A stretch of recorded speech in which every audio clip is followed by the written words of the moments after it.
Establishing US-China diplomatic relations was by no means an easy journey. Since Henry Kissinger paid his initial secret trip to China in 1971, America had changed its president twice. In 1972, Richard Nixon met with Chinese leaders to reopen a connection that had been lost for over 20 years. Back in the US, Carter was seeing his political career take off, and he had been elected governor of Georgia. From his governor's office in Georgia, Carter watched Nixon's historic ice-breaking trip to China. The signing of the ShangHai communique was to be the first step towards inevitable normalization of US-China relations. But upon returning to the US, Nixon would be unable to see his plan into completion. There are a couple of reasons. One is the turmoil that overtook the Nixon administration pretty soon after the Shanghai communique.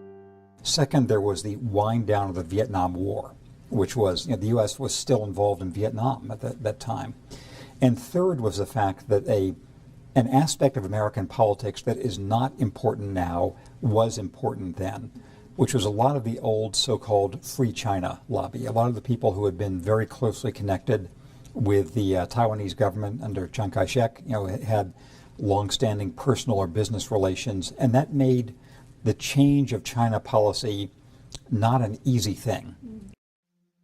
2 years later, Nixon resigned from office, handing the reins to his successor, Gerald Ford. Though Ford himself also visited China in 1975 to hold talks with Chairman Mao, he was not able to advance US-China relations further. President Ford was much more vulnerable to the pressures from the Republicans, and the fact of the matter is that there were no negotiations for several years after the initial steps by Nixon and Kissinger between the United States and China. So the relationship was in fact in suspension. It wasn't really acquiring strategic significance. With Gerald Ford as a less conservative, less forceful figure who had a lot of other complications, there was not the political concentration to manage this difficult transition.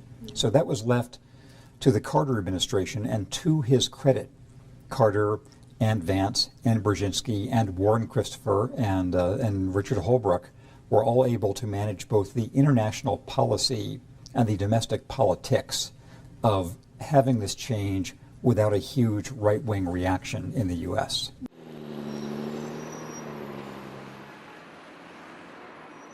The relationship between China and the United States has now developed into the most significant diplomatic relationship in the world. We must continue to maintain mutual respect and work together to face the challenges of global warming and climate change, human suffering, terrorism, nuclear proliferation, regional warfare, and a global economic crisis that has shaken the international financial system.